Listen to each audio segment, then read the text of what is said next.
Hello guys! Welcome back to my channel. It's me again and wala si Dylan. So, umalis si Dylan, lumabas kasama ng daddy niya, grandpa at grandma. And then kami lang dito ni baby Dominic. Yes, Dominic ang pangalan ng anak ko. And then ayun na nga guys, ito ay 1 week after akong manganak. At ayan nga, napapansin nyo, wala pang masyadong suklay, pero basa pa yung buko. So yan, kakaligo ko lang. And then, ayun na nga, super refreshing kasi 1 week di ako naligo, tiniis ko talaga. Kahit gusto ko na maligo, hindi ko pa rin ginawa kasi nga, sabi ng mama ko, huwag muna daw ako maligo. Kasi daw may ganyan-ganyan. Alam mo na, pamahiin sa Pinas. Tapos, ayun na nga guys. Ayan, nag-ano na ako, naligo na, finally, 1 week. So, ayun na nga guys. Nanganak ako September 14 ng alas 8 ng gabi dito sa Canada. At ayun na nga, sobrang unforgettable moment. Memorable moment din. Kasi nga, sa ambulansya ako nanganak sa EMS. Kung tawagin dito EMS. Emergency service yata. Yung parang ibig sabihin ng EMS. So, yun, gagawa ko ng vlog. Kukwento ko sa inyo kung paano nangyari nung ako'y nanganak sa ambulansya. Yan na yun na nga, 1 week. At ito na si baby. Papakita ko sa inyo yung baby ko na second baby. Si Dylan naman siguro, kitang-kita. Alam niyo na si Dylan, di ba? Kasi lagi ko siyang kasama sa vlog. Lalo na ngayon, stay home na lang ako kasi naka-EA ako, nakalib ako, maternity leave. And then, ayun na nga. So, ito papakilala ko sa inyo yung baby ko na bago, si Dominic Ken Alcaraz. So, ito na po siya. Super big niya ang haba niya. Ayan o, haba niya guys. Hello to the world! Hello Philippines! Hello everyone! So, yan na po si Dominic. Likot-likot niya na at dilat na dilat talaga. At ayun na nga si baby Dominic. Ang pula-pula niya. Hindi ko alam kung kasing kulay niya si Kuya Dylan niya. Pero, mas maitim si Dylan nung lumabas eh. Kesa kay Dominic. Ito nga po siya. Pinkish. Tapos pag umiiyak, namumula. Nagiging kulay longganisa. At ayun na nga. Ang pusod niya malapit ng malagas. Ayun na guys. Ang kanyang pusod malapit ng matuyo. Super tuyo. So, yan. Yan. Dito kasi hindi advisable ang lagyan ng alcohol ang pusod ng bata kasi parang syempre may chemical yon newborn. So, gano'n ang explanation nila kung bakit di sila nag-a-advise maglagay ng alcohol sa umbilical cord ng baby. And then, ayun na nga. Yan, dumedede siya. Nagugutom na siya. Every 2 hours siya nagdedede. So, yan. Pinapadede ko siya sa breast ko and then sa bottle. At ayun na nga guys. Ano nga, naputo lang ating kwentuhan. Isin ko lang tong camera. Ayun na nga. Sobrang, like I said, sobrang forgettable moment yung nangyari kasi nga sa ambulansya ko siya pinanganak. Which is hindi ko talaga inaasahan yun.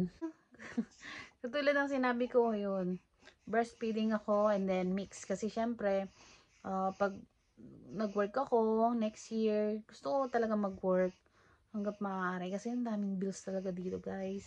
Hindi biro. Syempre nagpapadala rin ako sa mama ko pang maintenance ng gamot kaya talagang gusto ko talaga magtrabaho next year. Ayun nga lang, hindi ko pa alam kung saan ako magtatrabaho. Pwede naman ako bumalik sa dati kong trabaho sa Subway. Pero which is, gusto ko namang maranasan yung ibang field. Like, mga waitress, yung mga ganon. So, basta, darating din yan. Basta, ipagkaloob lang ng Diyos. At yung ating buhay dito sa Canada ay binablog ko naman, di ba? So, malalaman natin kung saan ako papasok or saan ba ako feel mapupunta. Pero sa ngayon, sila muna, si Dylan at Dominic muna para yung time ko ay para sa kanila muna. At ayun, darating din yun kapag magwo-work na. Sana, hopefully, pag pwede na akong bumalik sa work, makabalik ako sa work talaga. Awa ng Diyos, yung tahi ko kasi explain ko lang sa inyo, ako ay normal vaginal delivery, ang tawagin nila. So, yun. May tahi ako, and then, awa ng Diyos, ang bilis lang kumaling. Tapos, parang ang bilis ko makarecover ngayon kaysa kay Dylan. Tapos, ang bilis lang talaga. Siguro kasi naaawa ang Diyos kasi ako lang mag-isa, mag-alaga sa mga bata. Kaya, siguro sabi niya, pagalingin agad to, parang ganon. So, ayun, thanks God talaga, sobrang bilis kong nag-heal. And then, ayun na nga, nakakatuwa kasi nagpapagaling na lang talaga ako fully, yung talagang pwede na akong magwalis. Kasi sabi ng mama ko, bawal pa daw magwalis, maghugas ng pinggan, mga ganon. Kaya ako naman, syempre, nakikinig ako sa kanya, ang dami na siyang experience eh. And then, ayun na nga, asawa ko yung nagliligpit, ganun. At ito, papakita ko sa inyo yung higaan ni baby. Bigay lang to. So, ito, crib, ano siya, tawag dito ay bassinet. Ganun. So, ayan, bassinet. So, pero itong yellow na yan, nilagay ko lang yan dyan. Pero mamaya alisin ko rin yan dyan. Diyan siya natutulog. Yan. Dyan. Tapos mamaya yung mga yun nandyan, aalisin ko yan kasi bawal yan. And then, itong nakikita nyo na yan, pinahiram yan sa akin ng bilas ko. Which is, ano yan, warmer ng wipes. Kasi nga, pag naglilinis ng poop ni baby, yan, mayroon niyang wipes sa loob. Which is warm. Pakita ko sa inyo. Ito. Yan, to. Warm siya sa loob. Tapos ito naman, sa bote yan. Kasi di ba dito, winter, malamig. I-warm mo dyan yung bote. Ayan, naka-on naman na siya. Tapos, lalagyan mo dyan yung bote. Kahit malamig siya, mag-warm siya. Lalagyan mo lang siya ng tubig. So, yan. Yan yung mga gamit ng bata. Yan yung mga wipes niya. Ito, nilagay ko dyan para dampot na lang ako ng dampot. Nandiyan naman yung wipes ng kapatid niya. Yung wipes niya at yung kapatid niya. So, yan. Diyan. Sobrang gulo pa dito sa kwarto namin kasi yung washing ay sira. So, naming labahan, magulo.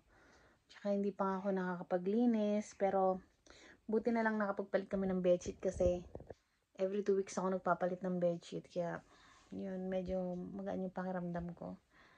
Pero yung maglilinis ng bahay, hindi ko pa yung ginagawa kasi pagalitan ako ng mama ko kasi nasabi sa akin, huwag muna daw magkikikilos. And then, huwag muna daw ako magagagawa. So, ayun. Sinusunod ko siya kasi mas marami siyang karanasan, di ba? And ayun na nga, guys. Dito ay talagang,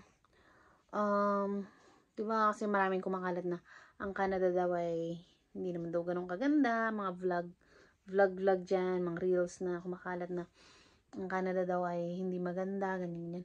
So, nasasabi ko dito ay hadi ang atensyon ko. I mean, opinion. Kasi kita na mo, yung sa bata, tatawagan kanila para pabakunahan, para sa hearing test, yung ganun. So, si Baby Dominic ay meron ng schedule ng kanyang hearing test. And then, meron na siyang check up sa Monday. So, pupunta kami sa kanyang doktor. Dalawa kami, papa-check up. And then, yun nga, sa 28 naman na meron siyang hearing test. So, yan, sana ma-vlog ko. Sila pa talaga tumatawag sa'yo kung kamusta na yung bata, kung ano yung lagay, kung ano yung mga concerns mo sa bata. Yan. So, yan, sila mismo tatawag sa'yo. Tawag dito ay public health. Tapos, syempre, libre yung check-up, libre yung mga ganong test, mga laboratory test, kapaanak, libre. So, masasabi nyo naman na, okay naman dito sa Canada, kaya lang sobrang laki ng tax kinakaltas. Pero yun naman ay, yun nga, napakinabangan ko, diba? Libreng check-up, libreng paanak, yung mga ganun. Kahit pabalik-balik ka sa ospital, magpa-check up, no problem kasi, yun nga, yung kinakaltas na tax. So, yun, sa'yo rin napupunta naman. Lalo na sa mga kababaihan, na katulad ko, na kakaroon ng anak, ganun. So, libre yun. Kahit CS, normal, opera, libre. Although, nagiging worse na nga dito sa Canada kasi nga, ang taas na talaga ng mga bilihin. Tapos yung sahod, hindi naman mataas din. So, ayun. parang balance lang naman ako. Merong negative side, meron namang positive side. Which is, ang positive side nga, pumunta lang ako ng ospital. Ayun, pumunta ako ng ospital. Wala akong dalang pera, kahit ano wala akong nilabas, binayad. So, yun, inasikaso ko, ganun. Then, lumabas ako ng ospital, wala rin akong nilabas na pera. So, pumasok ako, lumabas. Parang, pumasok ako ng ospital para lang manganak. And then, lumabas ako, walang siningil sa akin, ganun. Ang nakikita ko naman na parang negative side, ayun nga, yung sinabi ko kanina na, yung mga bilihin, nagtataasan, tas yung sahod, hindi naman tumataas. Sobrang mahal talaga ng bilihin. Hindi katulad nung way back 2019, napunta ko dito. Ang mura lang ng mga bilihin. So, ayun. Yun lang masasabi ko, no. So, overall, medyo happy pa naman ako dito sa Canada. So, ayun guys. So, yun nga. Gumawa lang ako ng short vlog, no. Para pakita ko na sa inyo yung anak ko. And then, yun nga, yung napapanood kong reels na sa Canada daw, hindi maganda, ganyan. So, yun, naglabas lang ako ng aking opinion. And then, ayun na nga. Hanggang dito na lang kasi miyak na si baby. So, gagawa ko ng vlog. Kukwento ko sa inyo kung ano yung experience ko nang nanganak ako sa ambulansya. So, yun guys. See you on my next vlog. Bye. Umiyak na.